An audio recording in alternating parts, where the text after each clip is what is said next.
বিসমিল্লাহির রহমানির রহিম। ইন্নাল হামদুলিল্লাহ ওয়াসসালাতু ওয়াসসালামু আলা রাসূলিল্লাহ ওয়া আলা আলিহি ওয়া সাহবিহি ওয়া সাল্লামা তাসলিমান কাসীরা আম্মা বাদ। রাব্বি ইশরাহ লি সাদরি ওয়া ইয়াসসির লি আমরি ওয়াহলুল উকদাতাম মিন লিসানি ইয়াফকাহু কওলি। আসসালামু আলাইকুম ওয়া রাহমাতুল্লাহি ওয়া বারাকাতুহু। আশা করি আপনারা সবাই ভালো আছেন। আজকে আমি আপনাদের সামনে নতুন করে আলোচনা করব না। আমি এমন একটা বিষয় নিয়ে আলোচনা করব যেটা পুরনো, ইনফ্যাক্ট অনেক পুরনো, সবচেয়ে পুরনো কথা বলা যায়। এই কথা আপনারা অনেকবার শুনছেন, আপনারা হয়তো এটা আমার চেয়ে ভালো জানেন, বাট তাও এই কথাগুলো বলা প্রয়োজন, কারণ এই কথাগুলো পুনরাবৃত্তি হওয়ার মতো কথা। আল্লাহ আযজা ওয়া জাল চান যে আমরা কথাগুলো বারবার বলি, এবং পাশাপাশি আরো একটা কারণ আছে। একটা কারণ হলো আমার নিজেকে কথাগুলো স্মরণ করে দেওয়া, আরেকটা কারণ হলো আপনাদেরকে কথাগুলো স্মরণ করে দেওয়া, এবং তৃতীয় কারণটা হলো যে আমাদের বর্তমান বাস্তবতাটা আমাদের সামনে পরিষ্কার করা। তো যে বিষয়টা নিয়ে আমি আলোচনা করব এটা হলো তাওহীদের কালেমা, লা ইলাহা ইল্লাল্লাহ মুহাম্মাদুর রাসূলুল্লাহ। এই কালেমা নিয়ে আমি আবারও বলতেছি, এই আলোচনা আপনারা সবাই জানেন, নতুন কোনো আলোচনা না। আপনারা সম্ভবত আমার চেয়ে ভালো জানেন এটা, আপনারা হয়তো আমার চেয়ে ভালো আলোচনা করতে পারবেন, বাট তাও এই আলোচনা আমরা যতবারই করবো এটার হক আদায় হবে না। এই কারণেই জানা আলোচনা, পুরনো আলোচনা আমি পুনরাবৃত্তি করবো। আলোচনাটা আমরা কয়েকটা ভাগে ভাগ করি। প্রথমে আমরা দেখি যে তাওহীদের যে কালেমা লা ইলাহা ইল্লাল্লাহ, এটার গুরুত্ব কেমন। কয়েকটা হাদিস থেকে যদি আমরা দেখি, মুসনাদে আহমদের হাদিস আছে, আপনারা জানেন যে হাদিসের বক্তব্যটা অনেকটা এরকম যে রাসূলুল্লাহ সাল্লাল্লাহু আলাইহি ওয়াসাল্লাম বলতেছেন, আমি কিয়ামতের পূর্বে প্রেরিত হয়েছি তরবারি সহ, যাতে এক আল্লাহর ইবাদত করা হয় শরীক ছাড়া। আমার রিজিক আমার বর্ষার ছায়াতলে, যারা আমার আদেশের বিরোধিতা করবে তাদের জন্য অপমান এবং লাঞ্ছনা। অর্থাৎ নবী সাল্লাল্লাহু আলাইহি ওয়াসাল্লাম বলতেছেন যে তাকে পাঠানো হয়েছে কিয়ামতের আগে একটা কাজ দিয়ে, সেই কাজটা হলো এক আল্লাহর ইবাদত যেন হয় কোনো শিরক ছাড়া। এটা প্রতিষ্ঠা করার জন্য তাকে পাঠানো হয়েছে। খাতামুন নবীন সাল্লাল্লাহু আলাইহি ওয়াসাল্লাম তাকে পাঠানো হয়েছে লা ইলাহা ইল্লাল্লাহ প্রতিষ্ঠা করার জন্য, এবং এটার জন্য তাকে পাঠানো হয়েছে কি দিয়ে? তরবারি দিয়ে ওনাকে পাঠানো হয়েছে। তার মানে লা ইলাহা ইল্লাল্লাহ এমন একটা জিনিস যেটা প্রতিষ্ঠা করার জন্য যিনি সমগ্র সৃষ্টির মধ্যে সবচেয়ে শ্রেষ্ঠ দায়ী, তাকেও তরবারি সহ পাঠানো হয়েছে, কারণ জিনিসটা সহজ না। এটা হলো একটা হাদিস, এটা গুরুত্ব আমরা বুঝতে পারি। আরেকটা হাদিস হলো, এটাও মুসনাদ আহমদে আসছে, নূহ আলাইহিস সালাম যখন মৃত্যু শয্যায়, তখন তিনি তার সন্তানদের ডেকে, পুত্রদের ডেকে নসিহা করতেছেন। এটা হাদিসে আমাদের জানানো হয়েছে। তিনি কি বলছেন? একজন মানুষ যখন মৃত্যু শয্যায় থাকে তখন উনি কি কথা বলেন? সবচেয়ে গুরুত্বপূর্ণ যে কথা, সে কথা বলেন, তাই না? তার সন্তানদের ডেকে দুনিয়াতে সবচেয়ে গুরুত্বপূর্ণ যে কথা, সেটাই তো উনি এখন বলবেন, সময় নাই। এবং এটা যে কোনো ব্যক্তি না, উলুল আযম, সবচেয়ে বড় যে রাসূল তাদের মধ্যে একজন নূহ আলাইহিস সালাম, তিনি তার ছেলেদেরকে বলতেছেন, আমি তোমাদের দুটা জিনিসের ব্যাপারে নিষেধ করতেছি আর দুটা জিনিসের ব্যাপারে নির্দেশ দিচ্ছি। নিষেধ করছেন কোন দুটা বিষয়ের ব্যাপারে? হাদিস আমাদের বলতেছে শিরক এবং অহংকার, এই দুটো বিষয় থেকে তিনি নিষেধ করছেন মৃত্যু শয্যায়। আর নির্দেশ দিচ্ছেন কিসে? তিনি বলছেন, আমি তোমাদের নির্দেশ দিচ্ছি, তোমরা বলো লা ইলাহা ইল্লাল্লাহ। যদি 7 আসমান 7 জমিন এগুলোর মাঝে যা কিছু আছে সবকিছু দাড়িপাল্লার একদিকে উঠানো হয় আর আরেক দিকে লা ইলাহা ইল্লাল্লাহ রাখা হয়, লা ইলাহা ইল্লাল্লাহ ভারী হবে। এবং উনি বলতেছেন, যদি আসমান এবং জমিন একসাথে করে একটা লোহার আংটির মতো বানানো হয়, লা ইলাহা ইল্লাল্লাহ এটা ভেঙে ফেলবে। এটা হলো লা ইলাহা ইল্লাল্লাহ। এবং তারপর তিনি নির্দেশ দিচ্ছেন যে তোমরা বলবা সুবহানাল্লাহি ওয়া বিহামদিহি, কারণ এটা হলো সমস্ত মাখলুকের তাসবিহ। এভাবেই মাখলুক আল্লাহর কাছে দোয়া করে এবং তাদের রিজিক দেওয়া হয়। এটা হলো লা ইলাহা ইল্লাল্লাহর গুরুত্ব। আরেকটা হাদিস শোনেন, এটা হলো সুনান তিরমিজিতে আছে, এটাও মুসনাদ আহমদে আছে। সেটা হলো রাসূলুল্লাহ সাল্লাল্লাহু আলাইহি ওয়াসাল্লাম বলতেছেন, আমরা জানাচ্ছেন যে কিয়ামতের দিন একজন ব্যক্তিকে আনা হবে এবং আলাদাভাবে তাকে সৃষ্টি জগতের সামনে উপস্থাপন করা হবে, এবং তিনি এই উম্মতের একজন লোক, মানে উম্মতে মুহাম্মাদের একজন লোক। এবং তার সামনে 99টা আমলনামা রাখা হবে। প্রত্যেকটা আমলনামা কত বড়?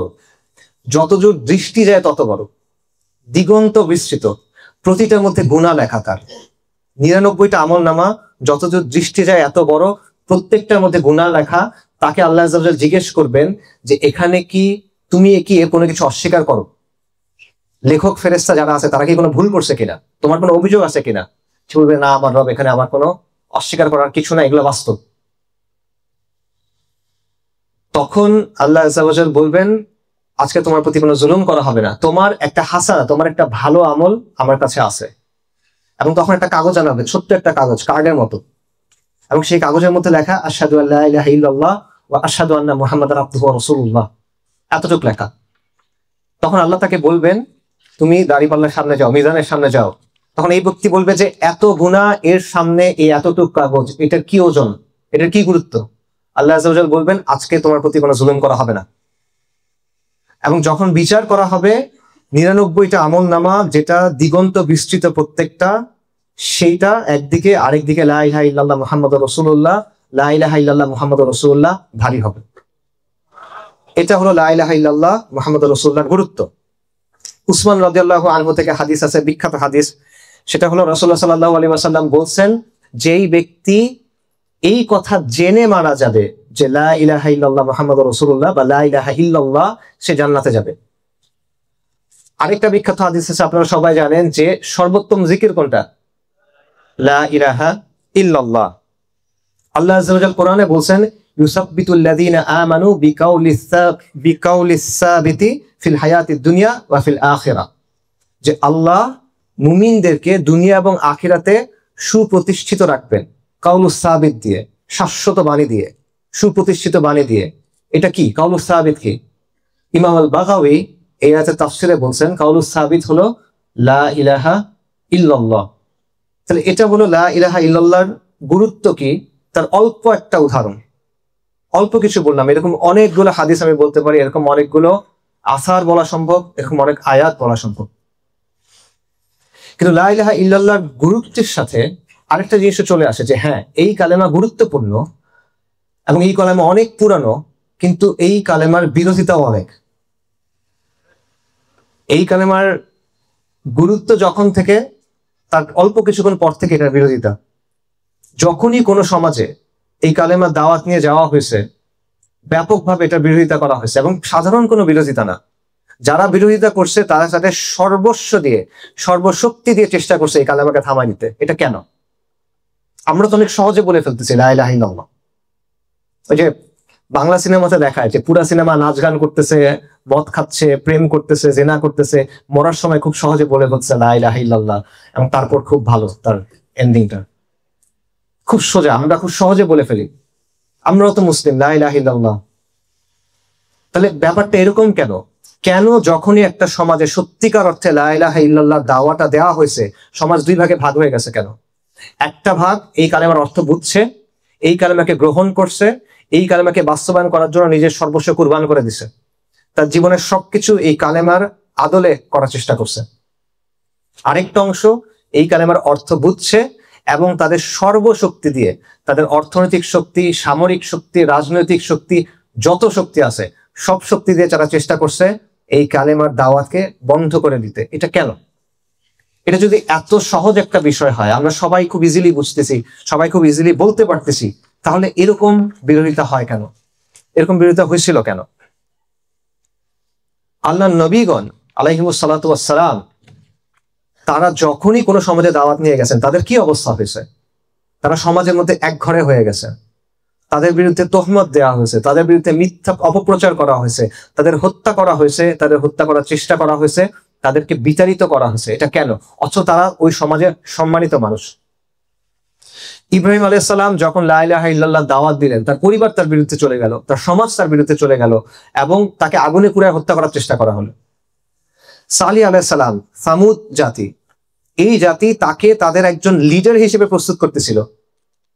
তার সম্মান ছিল, তার সত্যবাদিতা, তার ন্যায়পরায়ণতা, তার বিশ্বাসযোগ্যতা, নানা কারণে তারা মনে করতেছিল যে এই ব্যক্তি তো আমাদের নেতা হবে। এবং কোরআনে এই কথাটা আছে, তারা হতাশ হয়ে গেছিল যে আমরা তো ভাবছিলাম তুমি আমাদের নেতা হবা, তুমি আজকে এগুলা কি বলতেছো? যেই ব্যক্তিকে তারা ঠিক করে রাখছে আমাদের মধ্যে শ্রেষ্ঠ, এ আমাদের নেতৃত্ব দিবে, এই মানুষ যখন লা ইলাহা ইল্লাল্লাহ বলতেছে, তখন সে শত্রু হয়ে যাচ্ছে, তখন তাকে এক ঘরে করা হচ্ছে, তাকে হত্যা ষড়যন্ত্র করা হচ্ছে। সালিহ আলাইহিস সালামকে হত্যা করার ষড়যন্ত্র করা হয়েছিল। কেন? রাসূলুল্লাহ সাল্লাল্লাহু আলাইহি ওয়াসাল্লাম সম্মানিত পরিবারের মানুষ, সম্মানিত বংশের মানুষ, আল আমিন আস-সাদিক, পুরা মক্কা সাক্ষ্য দেয়। তিনি যখন লা ইলাহা ইল্লাল্লাহ মুহাম্মাদুর রাসূলুল্লাহ দাওয়াত দিলেন তখন কি হইল? যখন কুরাইশ, নবুয়তের আগের ঘটনা, তারা বায়তুল্লাহকে নতুন করে তৈরি করছিল, রিকনস্ট্রাকশন করছিল। কেন? কারণ বন্যার কারণে বায়তুল্লাহর কিছু অংশ ভেঙে গেছিল। তখন কুরাইশ অনেক আয়োজন করে সবাই টাকা পয়সা একসাথে করে নতুন করে এটা তৈরি করছিল, রেনোভেশন করছিল। সব ঠিকঠাক, কিন্তু আল হাজার আল আসওয়াদ, ওই পাথরটা কে বসাবে এটা নিয়ে তাদের মধ্যে ঝগড়া শুরু হয়ে গেছে। ঝগড়া মানে সেই ঝগড়া, কেউ ছাড়তে যাচ্ছে না। এবং কুরাইশরা এসে রক্তে হাত ভিজায় ফেলছে। রক্তে হাত ভিজায় ফেলছে মানে আমরা যুদ্ধের জন্য প্রস্তুত। মারামারি শুরু হয়ে যাচ্ছে। সবাই চায় আমাদের গোত্র হাজার আল আসওয়াদ বসাবে। তখন কুরাইশের মুরব্বীরা বসে বলতেছে, কালকে সকালে যেই ব্যক্তি কাবাতে প্রথম ঢুকবে দরজা দিয়ে, বা বনু সাইবার দরজা দিয়ে, এক এক বর্ণনা এক এক রকম, তাকে আমরা এটার বিচারক বানাবো। এবং আল্লাহ চাইছেন ওই ব্যক্তি হলেন মুহাম্মদ রাসূলুল্লাহ সাল্লাল্লাহু আলাইহি ওয়াসাল্লাম। উনি যখন ঢুকছেন কুরাইশরা সবাই বলে উঠছে, এটা তো মুহাম্মদ আল আমিন, বিশ্বাসযোগ্য, আমরা খুশি, সে যে সিদ্ধান্ত দিবে এটা আমরা মানবো। সবাই খুশি তার উপরে। নবী সাল্লাল্লাহু আলাইহি ওয়াসাল্লাম যখন নবুয়তের পর কুরাইশকে প্রকাশ্যে দাওয়াত দেওয়া শুরু করেন, উনি পাহাড়ের উপর উঠে দাঁড়ায় ডাকতেছেন কুরাইশের গোত্রগুলাকে, ইয়া বনু আমর, ইয়া বনু ফেহের, ইয়া বনু আব্দে মানাফ, আমি যদি তোমাদেরকে বলি যে এই পাহাড়ের পেছনে একটা সেনাবাহিনী লুকায় আছে এবং তোমাদেরকে এটা আক্রমণ করবে, তোমরা ধ্বংস করবে, তোমরা এটা বিশ্বাস করবা? অবশ্যই বিশ্বাস করবো। তুমি আস-সাদিক, তুমি সত্যবাদী ব্যক্তি, তুমি কোনোদিন কোনো মিথ্যা কথা বলো নাই, আমরা তোমাকে চিনি, আমরা তোমাকে জানি, তুমি মিথ্যা বলবা না, তুমি যা বলবা আমরা বিশ্বাস করব। তখন রাসূলুল্লাহ সাল্লাল্লাহু আলাইহি ওয়াসাল্লাম কি বলছেন? যে আমি তোমাদের একটা ভয়ঙ্কর দিনের ব্যাপারে সতর্ক করতেছি। এবং তিনি তখন তাদেরকে লা ইলাহা ইল্লাল্লাহ মুহাম্মাদুর রাসূলুল্লাহর দাওয়া দিলেন। তারপর কি হলো? যাকে তারা সাক্ষ্য দিচ্ছে যে আল আমিন আস-সাদিক, বিশ্বাসযোগ্য ব্যক্তি, সত্যবাদী ব্যক্তি, সম্মানিত ব্যক্তি, সম্ভ্রান্ত বংশের ব্যক্তি, ইসমাইল আলাইহিস সালামের বংশধর, তাকে তারা মিথ্যাবাদী বলল, তাকে তারা জাদুকর বলল, তাকে তারা কবি বলল, তাকে তারা পাগল বলল, তাকে তারা হত্যা করার চেষ্টা করলো, তাকে তারা বিচারিত করলো। এটা কেন? এই কালেমা যদি এত সহজ হয়, আমরা এত সহজে যদি বলে ফেলতে পারি, সবাই কালেমা বলতেছি আমরা, তাই না? তাহলে এটা এরকম রিয়াকশন কেন এই কালেমার কারণে তৈরি হয়? এই রিয়াকশন তৈরি হয় কারণ ওরা কালেমার অর্থটা বুঝছিল। ওরা বুঝছিল যে এই কালেমা এমন কিছু একটা বলতেছে যেটা তাদের পুরো যে স্ট্যাটাস কোটা আছে, মানে তাদের যে ব্যবস্থাটা আছে, এই পুরো ব্যবস্থাটাকে চ্যালেঞ্জ করতেছে। এই কালেমার মধ্যে এমন কিছু আছে যেটা সব কর্তৃত্ব, সব অথরিটি, সব সিস্টেম, সব পাওয়ার, সব রাজা বাচ্চা সবাইকে চ্যালেঞ্জ করতেছে। এটা তারা বুঝতে পারছিল। এই কারণে তারা এত ভেহেমেন্টলি, মানে এত তীব্রভাবে বিরোধিতা করছিল।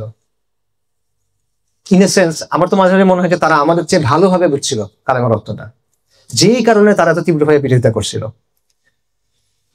আমি আপনাকে দেখাই যে তাদের বিরোধিতার কারণগুলো কি ছিল। দেখেন কুরাইশ কালেমা আপনাকে বলে যে এক আল্লাহ ছাড়া আর কোনো ইলাহ নাই, আর কোনো সত্য উপাস্য নাই। কুরাইশ কিন্তু আল্লাহকে বিশ্বাস করত। আমাদের অনেকের মধ্যে ভুল ধারণা আছে, আমাদের স্কুলের বইতে পড়ে অনেকের এইসব ভুল ধারণা হইতে পারে যে কুরাইশ মনে হয় নাস্তিক ছিল। কুরাইশ নাস্তিক ছিল না, তারা আল্লাহকে বিশ্বাস করতো। এটা সাক্ষ্য আল্লাহ দিছেন। সূরা লুকমানে আল্লাহ বলতেছেন, তুমি যদি তাদেরকে জিজ্ঞেস করো আসমান এবং জমিন কে সৃষ্টি করছে, তারা বলবে অবশ্যই আল্লাহ, তারা অবশ্যই বলবে আল্লাহ। কুরাইশ বলবে এটা যে আল্লাহ সৃষ্টি করছেন। সূরা লুকমানে আছে, সূরা মুমিনুনে আছে যে এই যে পৃথিবী এবং এর ভেতরে যা কিছু আছে এগুলা কার? তুমি তাদের জিজ্ঞেস করো, তারা বলবে কে? কার? আল্লাহ। অর্থাৎ আল্লাহ যে রব, আল্লাহ যে মালিক, আল্লাহ যে খালেক, আল্লাহ যে সৃষ্টিকর্তা, আল্লাহ যে মালিক, এই কথাটা কুরাইশ সাক্ষ্য দিত। এটা আল্লাহ আজ্জা ওয়া জাল্লা আপনাকে বলছেন, ভুল হওয়ার তো কোনো সম্ভাবনা নাই। তাহলে কোন জায়গায় গিয়ে সমস্যা হলো? সমস্যা হলো এই জায়গায় যে আল্লাহ বলেন, লা ইলাহা ইল্লাল্লাহ বলে যে ইবাদত শুধুমাত্র আল্লাহর হবে, ইলাহ একমাত্র আল্লাহ। কুরাইশ আল্লাহকে মানতো, আল্লাহ সৃষ্টি করছেন, হ্যাঁ, আল্লাহ রিজিক দেন, হ্যাঁ, কিন্তু আমি অন্যদের ইবাদত করব। তাদের মূর্তি ছিল, তাদের দেবদেবী ছিল, তাদের গাছ ছিল, পাথর ছিল, জিন ছিল, এগুলোর কাছে তারা ইবাদত করত। কেন করত? লিয়ুকাররিবুনা ইলাল্লাহি যুলফা, যে আমরা তো এগুলোর এই জন্য ইবাদত করি যে এগুলো আমাদেরকে আল্লাহর কাছে নেবে। দেখেন তার নিয়ত তো ভালো, সে আল্লাহর কাছে যেতে চায়, কিন্তু সে আল্লাহর কাছে যেতে চায় কিভাবে? অন্য কিছুর ইবাদত করে। এবং এই জায়গাটাতে আল্লাহ বলতেছেন যে এটা আল্লাহ গ্রহণ করেন না। ইয়াকা না'বুদু ওয়া ইয়াকা নাস্তাঈন, আমরা একমাত্র আল্লাহর ইবাদত করি এবং আমরা একমাত্র আল্লাহর কাছে সাহায্য চাই। সামিউদ দুআ আল্লাহ, মুজিবুদ দুআ আল্লাহ, দোয়া কবুল করবেন আল্লাহ, ইবাদত শুধুমাত্র আল্লাহর জন্য, আর কারোর জন্য হবে না।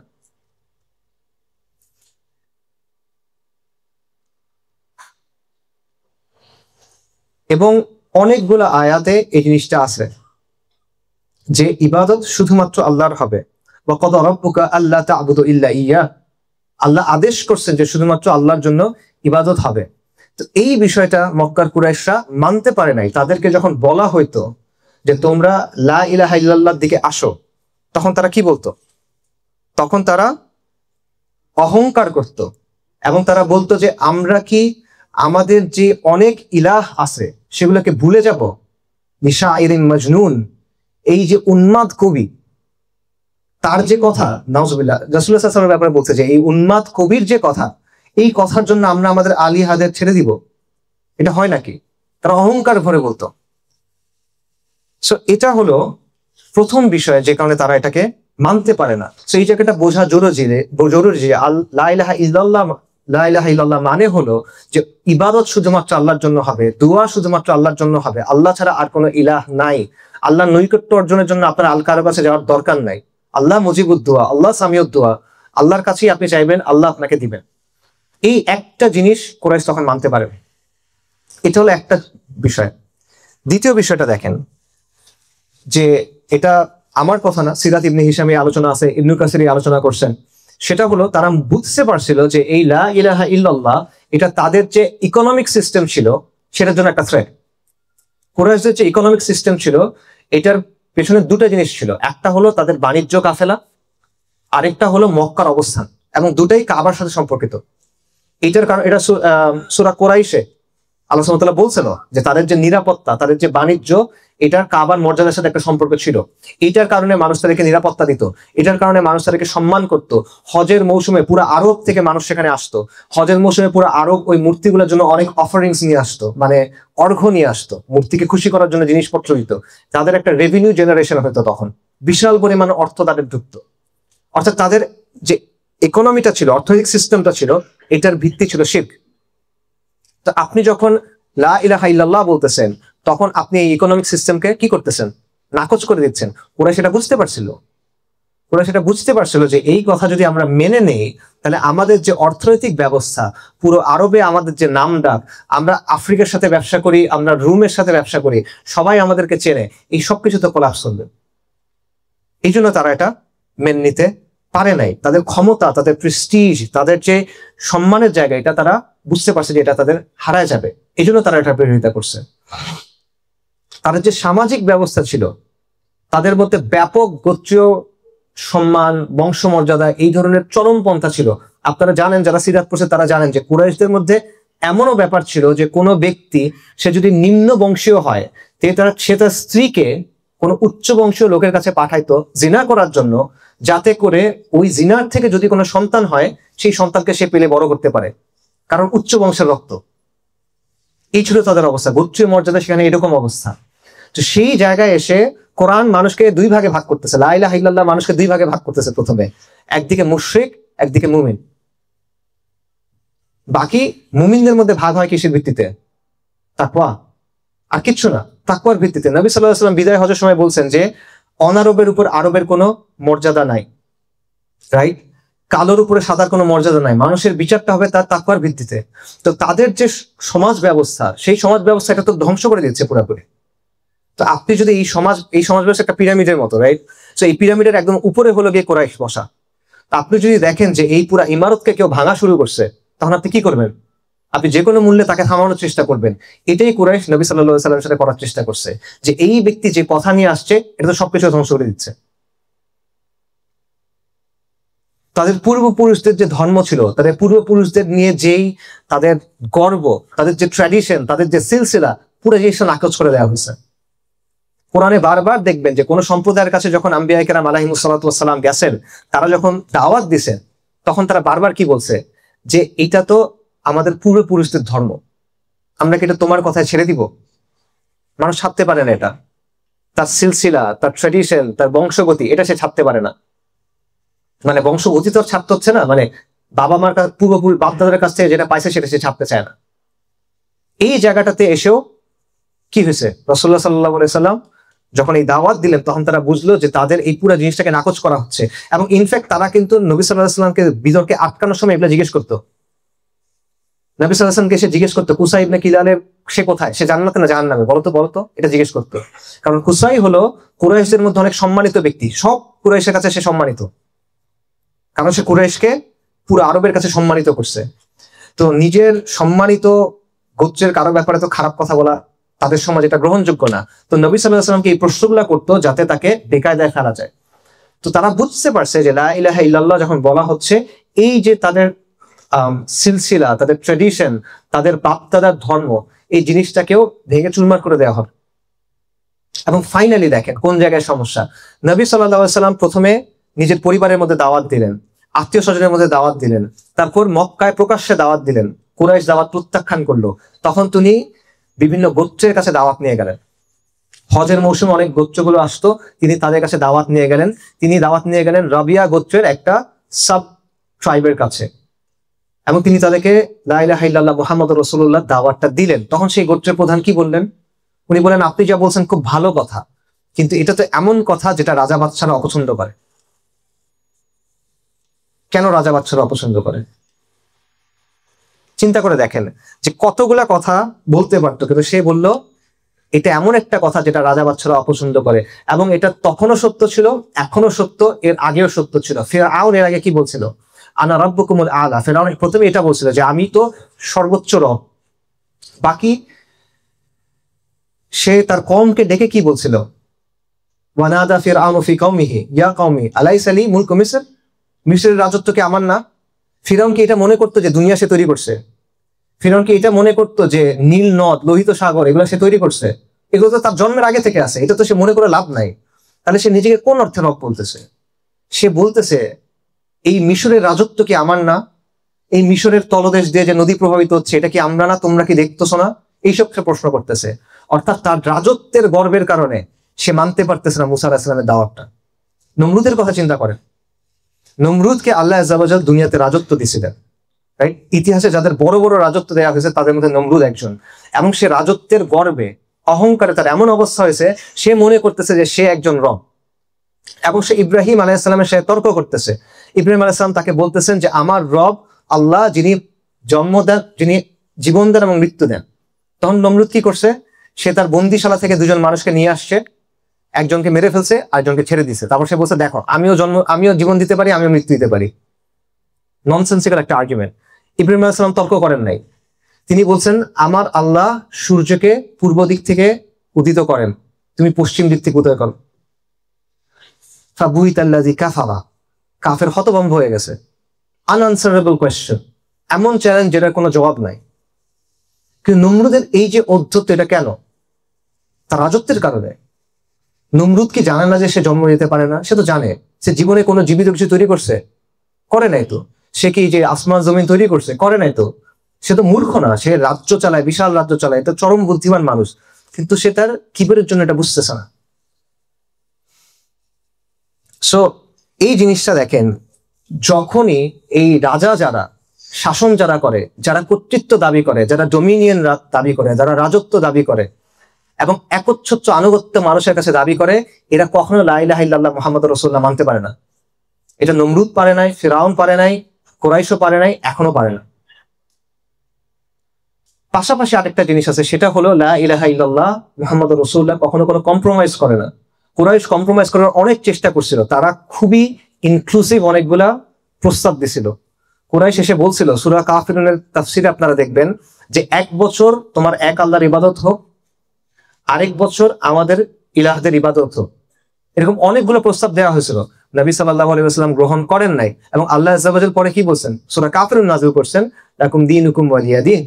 যেটাকে অনেক মানুষ মনে করে যে এটা মনে হয় মানে সব ধর্ম সমান, সবাই এই করে থাকবো, এগুলোর ব্যাখ্যা মনে হয় না। এটা ইসলামের আপোষহীনতার ঘোষণা, যে ইসলামের সাথে হকের সাথে বাতিল কখনো মিলবে না, ইমানের সাথে কুফর কখনো মিলবে না, তাওহীদের সাথে শিরক কখনো মিলবে না।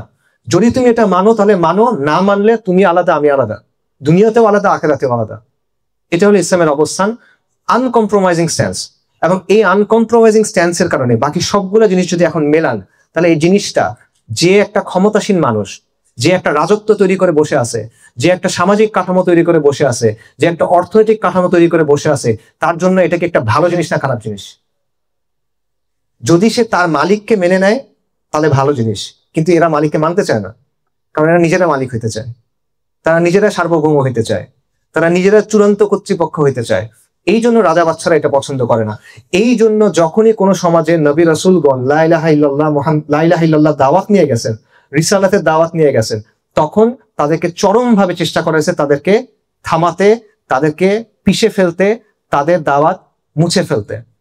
কারণ এই কালেমা সকল রাইভাল ক্লেমেন্ট আছে, অর্থাৎ যারা বিপরীত দাবিদার আছে, আনুগত্যের দাবিদার যারা করে, যে মানে আমার আনুগত্য করতে হবে, রাজত্বের দাবিদার যারা আছে, কর্তৃত্বের দাবিদার যারা আছে, মূল্যবোধ দেওয়ার দাবিদার যারা আছে, ইবাদতের দাবিদার যারা আছে, সার্বভৌমত্বের দাবিদার যারা আছে, এই সবাইকে লা ইলাহা ইল্লাল্লাহ প্রথমত প্রত্যাখ্যান করে, তারপরে চ্যালেঞ্জ করে। এই কারণে লা ইলাহা ইল্লাল্লাহ এত গুরুত্বপূর্ণ, এই কারণে এটার জন্য এত কুরবানি, এবং এই কারণে এটার এত বিরোধিতা। সো কালেমার শিক্ষা কি? কালেমার শিক্ষা সহজ। যালিকুমুল্লাহু রাব্বুকুম লা ইলাহা ইল্লা হু খালিকু কুল্লি শাইইন ফা'বুদু ওয়া হুয়া আলা কুল্লি শাইইন ওয়াকিল। আল্লাহ সুবহানাহু ওয়া তাআলা হলেন আমাদের রব, তিনি ছাড়া আর কোনো ইলাহ নাই, তিনি সমস্ত কিছুর সৃষ্টিকর্তা, তার ইবাদত করতে হবে, এবং তিনি সবকিছুর উপর কর্মবিধায়ক। এটা কালেমার শিক্ষা। ওয়া আরবাবুম মুতাফাররিকুনা খায়রুন আমিল্লাহু ওয়াহিদুল কাহ্হার। ইউসুফ আলাইহিস সালাম যখন কারাগারে বন্দী, উনি কারাগারে বন্দী অবস্থায় তাদেরকে জিজ্ঞেস করতেছেন যে একাধিক ভিন্ন ভিন্ন রব ভালো নাকি এক আল্লাহ ভালো, যিনি অদ্বিতীয়, যিনি আল কাহ্হার, যিনি মহাপরাক্রমশালী। এবং তিনি বলছেন মা তা'বুদুনা মিন দুনিহি ইল্লা আসমাআন সাম্মাইতুমুহা আনতুম ওয়া আবাউকুম। আল্লাহর বদলে তোমরা যে জিনিসগুলোর ইবাদত করো, এগুলা কি? এগুলা কিছু নাম খালি, যেগুলো তোমরা বানায় নিছো, তোমরা আর তোমাদের পূর্বপুরুষরা, তোমরা কিছু নাম বানায় নিছো খালি।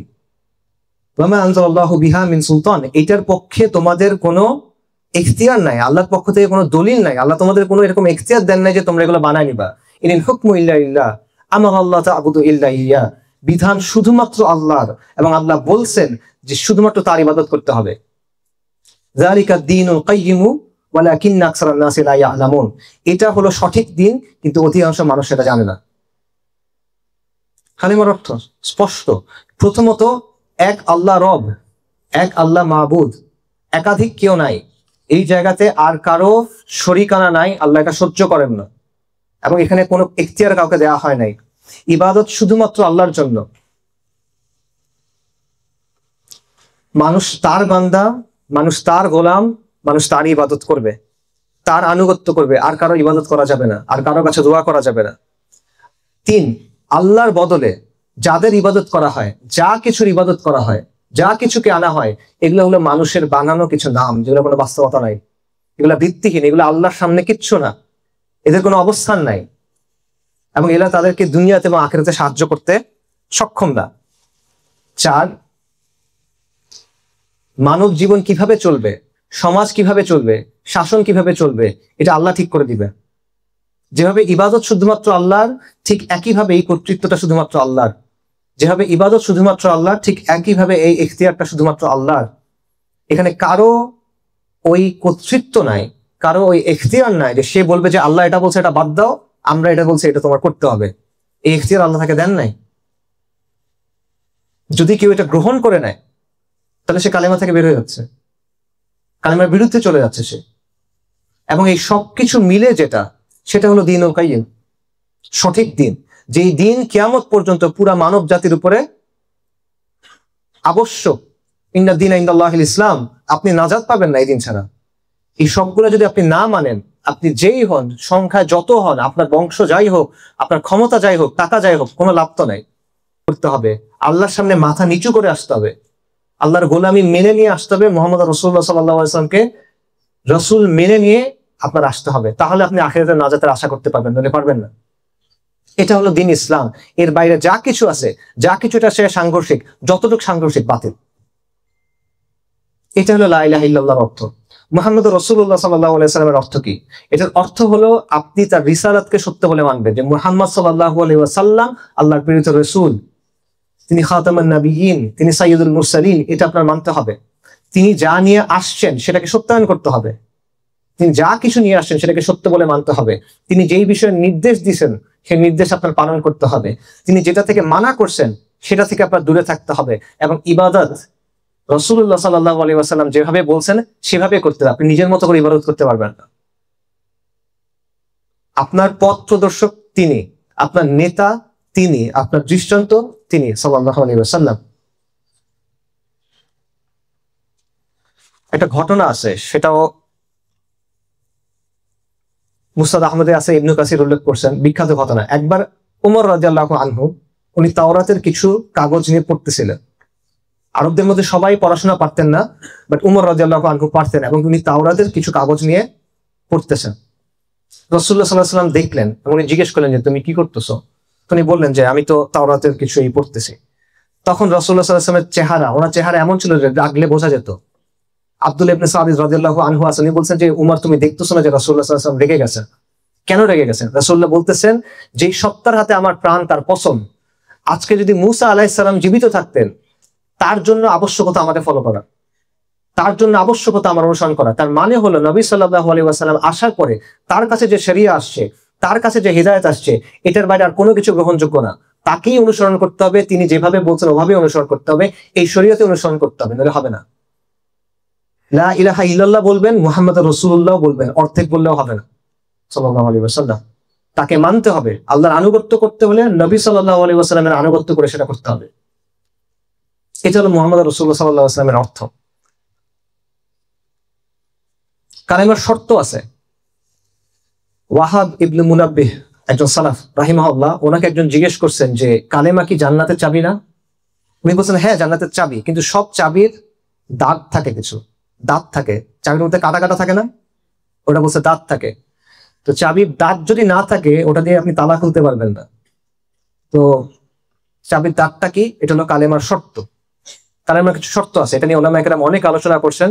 এটা অনেকে 7টা বলেন, অনেকের চেয়ে বেশি বলেন, বাট আমভাবে 7টা ধরতে পারেন। সেগুলো কি সংক্ষেপে বলি।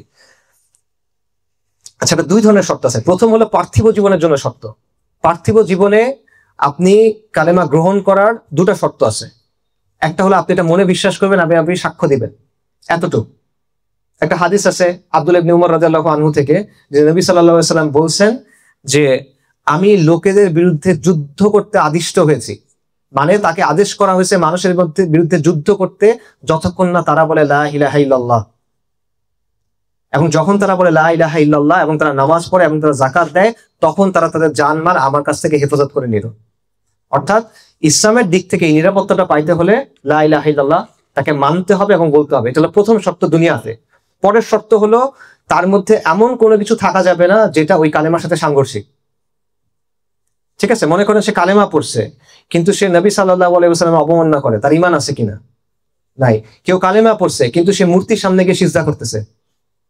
কেউ কালেমা পড়ছে, কেউ জিনের জন্য কোনো কিছু জবে করতেছে, উৎসর্গ করতেছে। কেউ কালেমা পড়তেছে কিন্তু সে আল্লাহকে গালি দিচ্ছে, নাউজুবিল্লাহ। অর্থাৎ এমন কিছু যদি থাকে যেটা কালেমাকে মানে নষ্ট করে দেয়, ভঙ্গ করে দেয়, তাহলে সেটার পূর্ণ হবে না। নেগেট করে দেয়, তাহলে এটা হবে না। এটা হলো দুনিয়ার জন্য। কিন্তু আখেরাতে এত দিয়ে হবে না, আরো কিছু বিষয় লাগবে।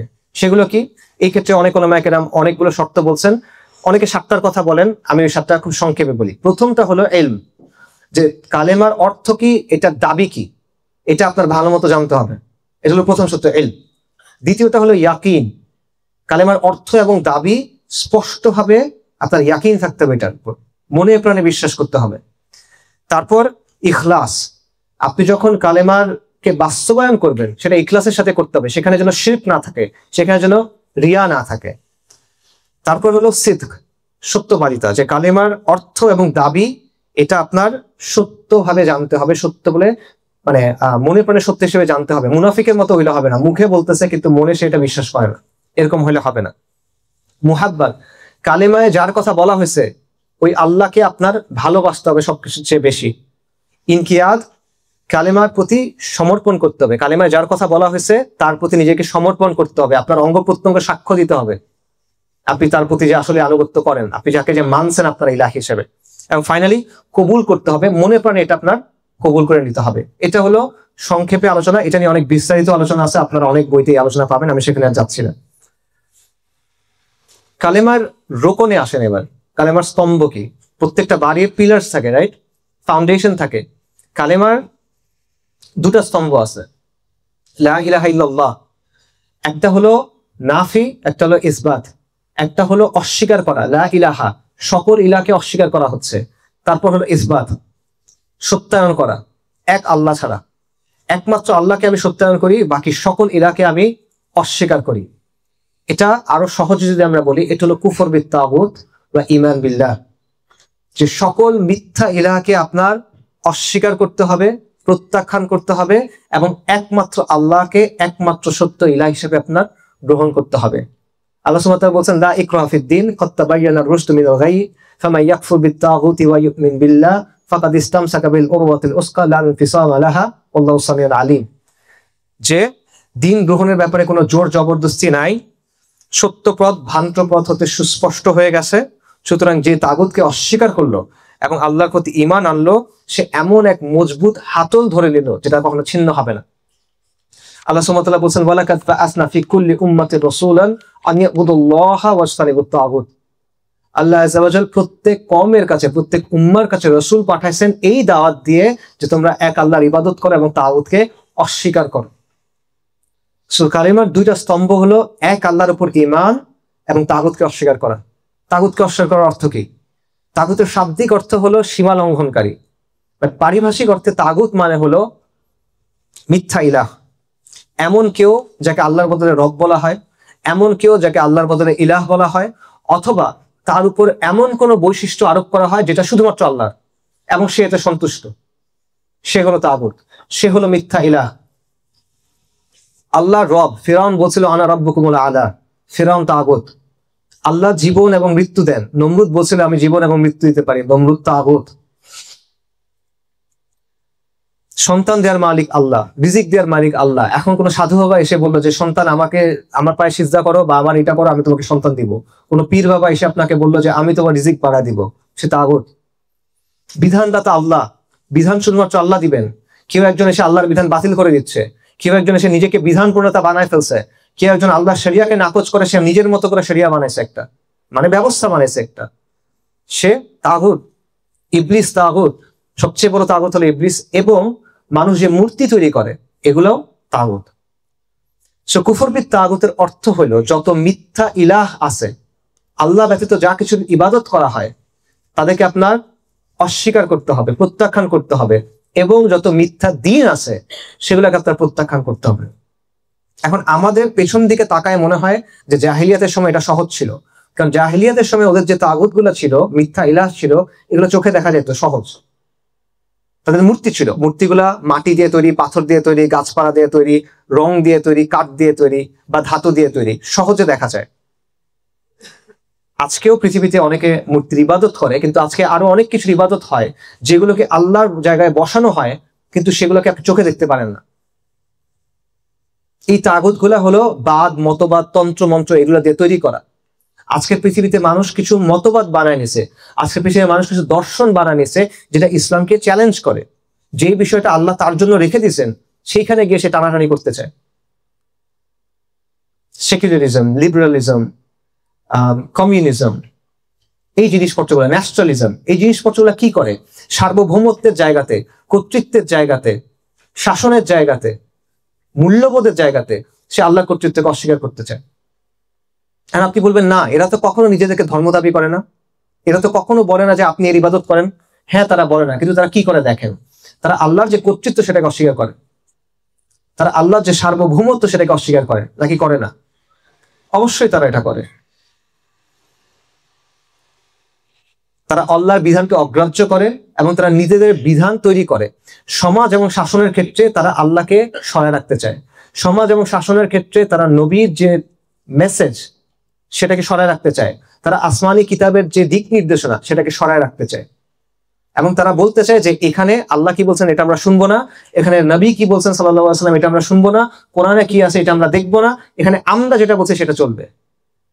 তো যেই জিনিসটা আল্লাহ তার নিজের জন্য নির্ধারণ করে রাখছেন, যেই জিনিসটা আল্লাহ বলে দিয়েছেন তুমি এইভাবে করো, আপনি সেখানে এসে বলতেছেন এইভাবে তো করবোই না, এই কথা আমরা দেখবো না, এটা কি? এটা মিথ্যা দিন না? তারা নিজেদেরকে নিয়ে আসছে যে আমরা বলতেছি সবার উপর আল্লাহ, আল্লাহু আকবার, আর তারা এসে বলছে না সবার উপরে মানুষ, সবার উপরে সংবিধান, সবার উপরে জনগণ, সবার উপরে রাষ্ট্র, সবার উপরে জাতিসংঘ, কিছু না কিছু সবার উপরে, কিন্তু আল্লাহ না। সে জায়গায় সে চ্যালেঞ্জ করতেছে, এটা বলার কোনো সুযোগ নাই যে এখানে চ্যালেঞ্জ হইতেছে না, অবশ্যই চ্যালেঞ্জ হচ্ছে।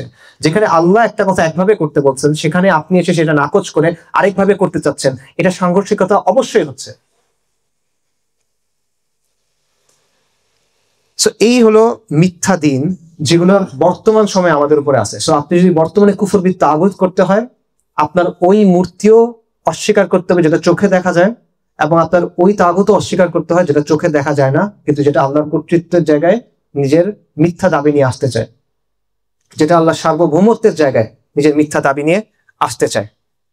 সো আধুনিক যে জাহেলিয়া, এটা একটা সেন্সে কুরাইশের মতোই আসলে। কেন? কারণ কুরাইশ তো বলতো যে আল্লাহ খালেক, বলতো না? আমি একটু আগে আপনাদের বলছি, সূরা লুকমানে আছে, আল্লাহ বলছেন তারা যদি জিজ্ঞেস করো আসমান এবং জমিন কে সৃষ্টি করছে, তারা বলবে আল্লাহ। পৃথিবীতে এবং এর মধ্যে যা কিছু আছে সেটা মালিক কার, তারা বলবে আল্লাহ। কুরাইশ তো অনেক কিছু বলতো, কিন্তু খালি ইবাদতটা শুধুমাত্র আল্লাহর করবো না, অন্যদেরও করতে হবে এখানে। আচ্ছা, তো আপনি বর্তমানে কোন অবস্থায় আছেন? আপনি বর্তমানে এমন একটা জায়গা আছেন যে সবাই হ্যাঁ আমরা সবাই মুসলমান, লা ইলাহা ইল্লাল্লাহ মুহাম্মাদুর রাসূলুল্লাহ, আমিও মুসলমান, মাথায় টুপি দিচ্ছে, টুপি দিয়ে বলতেছে আমরা শরিয়া আইনে বিশ্বাস করি না। হ্যাঁ, আল্লাহ তৈরি করছেন, আল্লাহ মালিক, কিন্তু শুধু আল্লাহর ইবাদত করলে হবে না। আমি কিছু কথা বলবো, আমারও কিছু বলার আছে, এগুলো শুনতে হবে। আল্লাহর সাথে যদি না মিলে, আমার কথা আল্লাহর কথা যদি সাংঘর্ষিক হয়, তখন কোনটা শুনবা? আল্লাহর কথা শুনতে পারবা না। নাউযুবিল্লাহ। এটা হলো বর্তমানের অবস্থা। তো কুরাইশদের অবস্থা আর আমাদের অবস্থা কিরকম? এবং আপনি যেটা বলেন কুরাইশদের সময় এই কথাটা বলার সমস্যা ছিল, সাহাবায়ে কেরামকে সমস্যা করা হয়েছে না, অনেক মারা হয়েছে, মেরে ফেলা হয়েছে, বন্দী করা হয়েছে, ঘর থেকে বের করা হয়েছে। মুসআব ইবনে উমাইর রাদিয়াল্লাহু আনহু তাকে বিবস্ত্র করে ঘর থেকে বের করে দেওয়া হয়েছে। উসমান রাদিয়াল্লাহু আনহু এত সম্ভ্রান্ত পরিবারের মানুষ, তাকে কার্পেটে পেঁচায় পিটানো হয়েছে তাকে, রাইট? উমর রাদিয়াল্লাহু আনহু কুরাইশদের সকল আলোচনায় যে ব্যক্তিকে লাগে, সেই ব্যক্তির সাথে বাইতুল্লাহর সামনে সকাল থেকে সূর্য মাথার উপর উঠে গেছে এই সময় পর্যন্ত মারামারি করতেছে তারা। এই হলো অবস্থা। আবু যাল গিফারি রাদিয়াল্লাহু আনহু, গিফার গোত্র সময় ভয় পায়, সেই ব্যক্তিকে ধরে পিটাইতেছে তারা উপরে। কেন? এই তো লা ইলাহা ইল্লাল্লাহর জন্য। সেই একই অবস্থা এখানে। আপনি যখন বলবেন হ্যাঁ ঠিক আছে আপনি সালাত আদায় করেন, ওকে, আপনি সিয়াম পালন করবেন, ঠিক আছে, আপনি যাকাত দিবেন, সাদাকা দিবেন, সব ঠিক আছে, কিন্তু আপনি যদি বলেন যে লা ইলাহা ইল্লাল্লাহ এটার মধ্যে সবকিছু আছে, এই কর্তৃত্বের মধ্যে সব কর্তৃত্ব আছে, এবং শুধু তার কথাই চলবে, অন্যের কথা চলবে না, তখন আপনি কথা বলতে পারবেন না।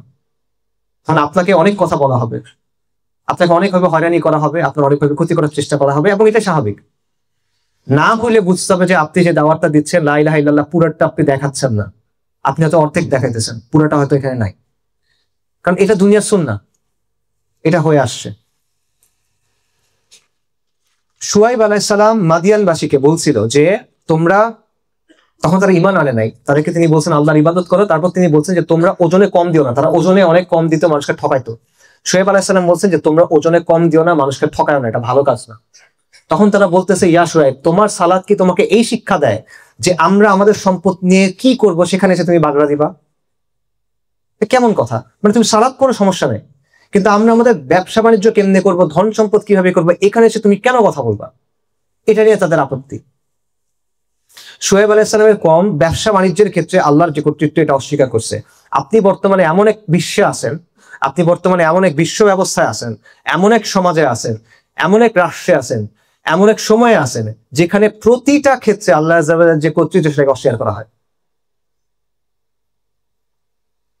মানে আল্লাহ শুধুমাত্র তার কথা আসমানের উপরে আর জমিনের নিচে, কবরের পরে, এর মধ্যে মানে আল্লাহর কথার আর কোনো গুরুত্ব নাই, নাউযুবিল্লাহ। এটা হলো যে এই অবস্থা, এই অবস্থায় আপনি এখন আছেন। আজকের দিনে আপনার যদি কুফর বিদ তাগুত করতে হয় এবং ঈমান বিল্লাহ করতে হয়, যা কিছু ওই সময় প্রযোজ্য তা তো অবশ্যই অ্যাডিশনালি এই যে তাগুত যারা আছে, এই যে মিথ্যা ইলাহ যেগুলো আছে, এই যে মিথ্যা দিন যেগুলো আছে, এগুলোকে আপনার অস্বীকার করতে হবে। এবং ঈমান বিল্লাহর মানে হলো পুরা দিনটা সামগ্রিকভাবে যেভাবে নবী সাল্লাল্লাহু আলাইহি ওয়াসাল্লাম কায়েম করে গেছেন, যেভাবে সাহাবায়ে কেরাম সেটা চালায় নিয়ে গেছেন, যেভাবে সালাফুস সালিহিন সেটা ব্যাখ্যা করছেন, যেভাবে আইম্মায়ে কেরাম আমাদের কাছে এটা পৌঁছায় দিয়েছেন, সেইভাবে ওই পূর্ণাঙ্গ অর্থে আপনার দিনকে গ্রহণ করতে হবে। এটা হলো ঈমান বিল্লাহ। এবং আমাদের চিন্তা করা এখন দরকার, সব কথা বলা শেষ আমার, এখন খালি আপনার জন্য প্রশ্ন কিছু। আমাদের চিন্তা করা দরকার যে আমরা বর্তমানে কোন সমাজে আছি এবং কালেমা এখন আমার কাছ থেকে কি চায়। সূরা তাওবাতে একটা আয়াত আছে, ইত্তাখাযু আহবারাহুম ওয়া রুহবানাহুম আরবাবাম মিন দুনিল্লাহ, যে ইহুদি এবং খ্রিস্টানদের ব্যাপারে বলা হচ্ছে যে তারা তাদের আলেম এবং সন্ন্যাসীদের আল্লাহর বদলে রব হিসেবে গ্রহণ করছিল। এটা একটা ঘটনা আছে। এই আয়াতের ব্যাখ্যা নবী সাল্লাল্লাহু আলাইহি ওয়াসাল্লাম নিজে আমাদেরকে দিয়েছেন। আদি ইবনে হাতিম তাই, আরবদের মধ্যে এক বিখ্যাত দানবীর ব্যক্তি ছিল হাতেম তাই। আপনারা অনেকের ছোটকালে যাদের বয়স আছে তারা দেখছেন, দাস্তানে হাতেম তাই এক টিভি শো ছিল, ওই হাতেম তাই। হাতেম তাইয়ের যে ছেলে তার নাম আদি রাদিয়াল্লাহু আন, ইনিশিয়ালি তিনি খ্রিস্টান ছিলেন। তিনি যখন রাসূলুল্লাহ সাল্লাল্লাহু আলাইহি ওয়াসাল্লামের কাছে আসছেন ইসলাম গ্রহণ করতে, তখন তার কাছে একটা ক্রুশ ছিল, ক্রস। নবী সাল্লাল্লাহু আলাইহি ওয়াসাল্লাম তাকে দেখে বলছেন যে তোমার গলায় যে মূর্তিটা আছে এটা খুলে ফেলো, এটা ছুঁড়ে ফেলো। এবং তারপর তিনি এই আয়াতটা পড়ছেন, ইত্তাখাযু আহবারাহুম ওয়া রুহবানাহুম আরবাবাম মিন দুনিল্লাহ। তারা তাদের আলেম এবং সন্ন্যাসীদের আল্লাহর বদলে রব হিসেবে গ্রহণ করছিল।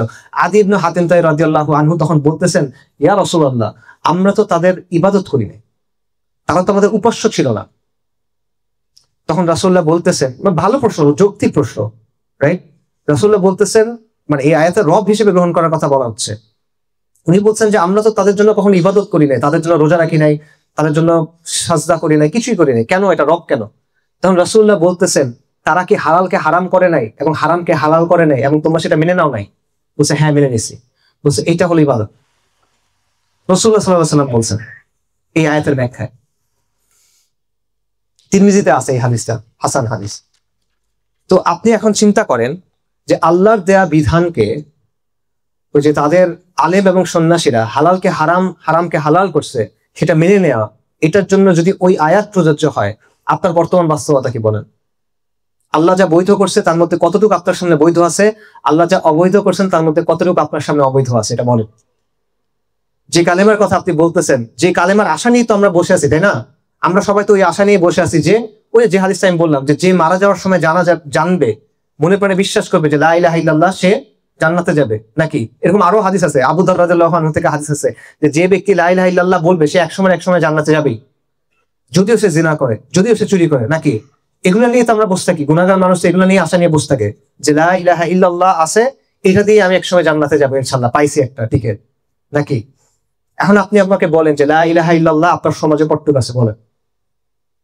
আদি ইবনে হাতিম তাই রাসূলুল্লাহ সাল্লাল্লাহু আলাইহি ওয়াসাল্লাম যা বলছেন রাদিয়াল্লাহু আনহু, সেই জায়গা থেকে আপনি বলেন যে আমরা কাদেরকে রব হিসেবে গ্রহণ করছি। নবী সাল্লাল্লাহু আলাইহি ওয়াসাল্লামের ইন্তিকালের পরের ঘটনা, আরবের বিশাল সংখ্যক গোত্র তারা মুরতাদ হয়ে গেল। এটা কাদের ফতোয়া? মুরতাদ হয়ে গেছে, এটা কার ফতোয়া? মদিনা বিশ্ববিদ্যালয়ের, দেওবন্দের, আল আজহারের সাহাবায়ে কেরামের ফতোয়া রাদিয়াল্লাহু আনহুম আজমাইন, আবু বকর রাদিয়াল্লাহু আনহুর ফতোয়া। কেন হইল? তাদের মধ্যে একটা অংশ যাকাতকে অস্বীকার করলো, যে যাকাত দিব না, নামাজ করব, রোজা রাখবো, হজ করব, সব করব, যাকাত দিব না, কোন প্রশ্ন ছাড়া এরা মুরতাদ হিসেবে গণ্য হলো।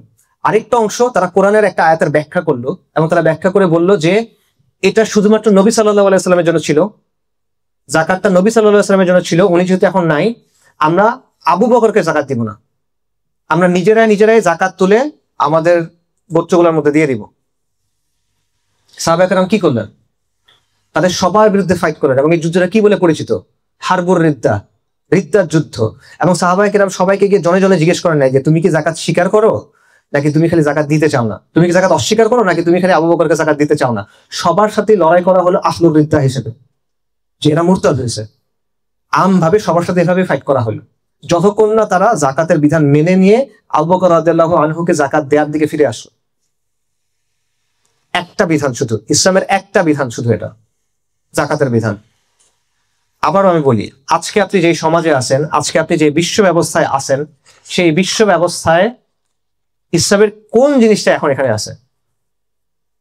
কোনো একটা বিষয় নাই, শুধুমাত্র অল্প কিছু জিনিস আপনাকে দেওয়া হয়েছে যে এইগুলো তুমি করতে পারবা। সালাত, সাওম, জাকাত, রাইট, মসজিদ, মাদ্রাসা, এরকম কিছু জিনিস। সেখানেও আবার আপনাকে কিছু জিনিস বলে দিয়েছে, মসজিদ কমিটি কিছু জিনিস বলবো, এটা আপনার করতে হবে। মাদ্রাসার মধ্যে অমুক তমুকের ছবি রাখতে হবে, মাদ্রাসার মধ্যে অমুক দিবসে এই কাজটা করতে হবে, অমুক পতাকা ঝুলাইতে হবে, অমুকের ছবি দিতে হবে, করতে হবে না? এটা বাড়তে থাকবে আপনার। এই অবস্থায় আপনি আসেন। আপনি চিন্তা করে দেখেন, আগের যে জাহিলিয়াত আর আজকের যে জাহিলিয়াত, কোনটা কোন অবস্থায় আছে, আপনি কোন অবস্থায় আছেন। আমরা সবাই কালেমা তাইয়্যিবা করি, আমরা সবাই এই কালেমার আশা নিয়ে বসে আছি, আমরা সবাই আল্লাহর রাহমার আশা নিয়ে বসে আছি, নাজাতের জন্য বসে আছি। কিন্তু এই কালেমার অর্থ কি, এই কালেমার দাবি কি, এই কালেমার শর্ত কি, এটা স্তম্ভ কি, সেটা নিয়ে আমাদের চিন্তা করতে হবে। আমি আবারও বললাম, এই কথাগুলো আপনারা সবার পরিচিত, নতুন কোনো কথা আমি বলি নাই। এখানে আমার নিজের থেকেও কিছু বলা নাই। এগুলো শত শত না হাজার হাজার কিতাবাদি আছে, সকল মাসলাকের, সকল ঘরানার, যেখানে এই কথাগুলো আপনি পাবেন, এই কিতাবাদি আছে। নতুন কোনো কথা এখানে কিচ্ছুই নেই। কিন্তু এই কথাগুলো আমাদের মনে করায় দেওয়া দরকার। এই কথাগুলো আমার নিজেকে মনে করায় দেওয়া দরকার ছিল, আপনাদের মনে করায় দেওয়া দরকার ছিল, এবং এই যে সমাজের যে অবস্থাটা, এটার বাস্তবতাটা কি, এটা আপনাদেরকে বলে দেওয়া দরকার ছিল। এটা ছিল আমার দায়িত্ব। কারণ আপনার দায়িত্ব কি? আপনার দায়িত্ব হলো প্রথমত এইটা চিন্তা করা যে কালেমার যে দাবি, কালেমার যে শর্ত, কালেমার যে অর্থ, এটা আপনি বুঝছেন কিনা, আপনি এটার উপরে আসেন কিনা, এটা নিজেকে প্রথমে চেক করা লাগে। তারপর আপনার দেখতে হবে আপনার যে কর্মজীবন, আপনার যে জীবন, সেখানে এমন কিছু আছে কিনা যেটা এই কালেমার সাথে সাংঘর্ষিক। সাংঘর্ষিক হলে ওটা আপনার বাদ দিতে হবে, অপশন নাই তো কোনো। তারপর আপনার দেখতে হবে আপনার পরিবারের ক্ষেত্রে কি অবস্থা, সেখানে এমন কোনো কিছু আছে কিনা যেটা কালেমার সাথে সাংঘর্ষিক। যদি থাকে সেটা আপনার সংশোধন করতে হবে আপনার সাধ্য মতো। আপনার সাধ্য না থাকতে পারে, আপনারা অনেকে স্টুডেন্ট, আপনারা অনেকে বয়স অনেক কম, আপনারা পারবেন না, কিন্তু আপনার দেখতে হবে, এই জিনিসটা করতে হবে। এবং ফাইনালি আপনার দেখতে হবে, আপনার আরো দুটো কাজ করতে হবে। এক, আপনার দেখতে হবে আপনার যে সমাজ, আপনার যে কম, আপনি যে জায়গাটাতে আছেন, সেখানে কালেমার কি অবস্থা। কালেমা কি এখানে প্রতিষ্ঠিত অবস্থায় আছে, নাকি এখানে অন্য কিছু প্রতিষ্ঠিত অবস্থায় আছে? যদি অন্য কিছু প্রতিষ্ঠিত অবস্থায় থাকে, যেটাই বাস্তবতা, তখন আপনার দুটা কাজ আছে। আপনার প্রথম কাজ হলো কালেমার সঠিক, মানে কালেমার দাবি যেটা, সেটা স্পষ্ট হয়ে মানুষকে বলা। আপনি যাকে বলতে পারেন, আমি আপনাদের সামনে বলতে পারছি, আমি আপনাদেরকে বললাম। আপনি হয়তো এখানে দাঁড়ায় বলতে পারবেন না, কিন্তু আপনি আপনার পাশের জনকে বলতে পারবেন, আপনি তাকে বলবেন। আপনি আপনার পরিবারকে হয়তো বলতে পারবেন, আপনি তাকে বলবেন। আপনি আপনার সন্তানকে হয়তো বলতে পারবেন, আপনি তাকে বলবেন। এবং দ্বিতীয়ত, আপনার চিন্তা করতে হবে, যদি এটা কালেমার শাসন না হয়, এটা জাহেলিয়াতের শাসন হয়, তাহলে কালেমার শাসন আমি আনবো কিভাবে? আপনাকে এনে যাইতে হবে না, কারণ এটা আল্লাহর কাছে, এটা আল্লাহর সিদ্ধান্ত, এটা আপনার হাতে নাই। কিন্তু আপনার চেষ্টা করতে হবে যাতে আপনি আল্লাহর কাছে গিয়ে ওজরটা দিতে পারেন, যে হ্যাঁ, আমি এমন একটা সময় ছিলাম যখন এরকম বাস্তবতা ছিল, কিন্তু আমি কালেমার পক্ষে দাঁড়াইছিলাম, আমি আমার সাধ্যমতো বলছিলাম, আমি আমার সাধ্যমতো করার চেষ্টা করছিলাম। এটা হলো লা ইলাহা ইল্লাল্লাহ। লা ইলাহা ইল্লাল্লাহ ফিস ফিস করে বলার কোনো জিনিস না, এটা ঘোষণা করার জিনিস। লা ইলাহা ইল্লাল্লাহ হলো ওই জিনিস যেটা শাসকদের সিংহাসন চূর্ণ বিচূর্ণ করে দিছে, যেটা সাম্রাজ্য ধ্বংস করে দিছে, নতুন সাম্রাজ্য তৈরি করছে, যেটা সভ্যতা মুছে দিছে, নতুন সভ্যতা তৈরি করছে, যেটা ইতিহাসের পাক পরিবর্তন করে দিছে। লা ইলাহা ইল্লাল্লাহ হলো ওই জিনিস যেটা মজলুমকে তার হক দিছে, যেটা আদল এবং ইনসাফ এনে দিছে, যেটা ধনী গরিবকে ধনীর সমান করছে, অসহায়কে শক্তিশালী সমান করছে। এটা হলো লা ইলাহা ইল্লাল্লাহ।